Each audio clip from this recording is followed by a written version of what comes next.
ಇರಬಾರ್ದು. ಈ ಸಾಬ್ರು ಹೋಪ್ಲೆಸ್ ನನ್ ಮಕ್ಳು ದೇವ್ರಿಗೆ ಸುಳ್ಳು ಏನ್ ಮಾಡ್ತೀರಂತ ಎಷ್ಟು ವಲ್ಗರ್ ಆಗಿ ಮಾತಾಡ್ತಾರೆ ಅಂದ್ರೆ that is one of the worst part. ನಾವು ಹಾನೆಸ್ಟ್ ಆಗಿ ಬರ್ತೀವಿ, ನೆಟ್ ವರ್ಕ್ ಆಗ್ಲಿಲ್ಲ ಅಂದ್ರೆ ನಾವೇನ್ ಮಾಡಕ್ಕಾಗತ್ತೆ? ವಾಪಸ್ ಇಟ್ಟೋಗ್ತಿದ್ರೆ ಇವ್ರೊಬ್ರದೆಲ್ಲ ಇದು ಹಬ್ಬ ಅಂತ ಎಲ್ಲಾರು ಬರ್ತೀವಿ. ನಿಯತ್ತ ಯಾವನೋ ಮಾರ್ಕೆಟ್ ಅಲ್ಲಿ ಮೋಸ ಮಾಡ್ದ ಅಂತ 50 ರೂಪಾಯಿ ನನ್ ಗೋಪುರ ಕೊಟ್ಬೇಕಾ? ಮಾರ್ಕೆಟ್ ಅಂತ ಹೊಲ್ಸ್ ಮೋಸ ಇನ್ನೆಲ್ಲೂ ಇಲ್ಲ ಸರ್.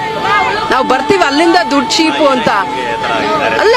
ಯಾರೋ ಮುಸ್ಲಿಂ ಅಂಗಡಿಗೆ ಹೋದ್ವಿ, ಹಿಂದೂ ಹೆಸರು ಹಾಕೊಂಡು ಫೋಟೋನು ದೇವ್ರ ತರದೆಲ್ಲ ಹಾಕಿದಾನೆ. ಅಲ್ಲಿರೋರೆಲ್ಲ ಮುಸ್ಲಿಮ್ಸ್. ಸ್ಕ್ಯಾನ್ ಮಾಡಿದೆ, ಸ್ಕ್ಯಾನ್ ಆಗ್ಲಿಲ್ಲ. ನನಗೆ ಸ್ಕ್ಯಾನ್ ಆಗ್ಲಿಲ್ಲ ಅನ್ಬಿಟ್ಟು ಅದು ಇದಾಗಿದೆ ಅಂತ ತೋರಿಸ್ತಾ ಇದೆ, ಅಮೌಂಟ್ ಡಿಡಕ್ಟೆಡ್ ಅಂತ. ಆಮೇಲೆ ಇದ್ ಮಾಡ್ತೀನಿ, ಹಿಸ್ಟ್ರಿ ಓಪನ್ ಆಗ್ತಾ ಇಲ್ಲ, ಬಟ್ ಡಿಡಕ್ಟೆಡ್ ಅಂತ ನನ್ನ ಬ್ಯಾಂಕ್ ಅಲ್ಲಿ ಬಂದಿದೆ 50 ರೂಪಾಯಿ. It was just 50 rupees.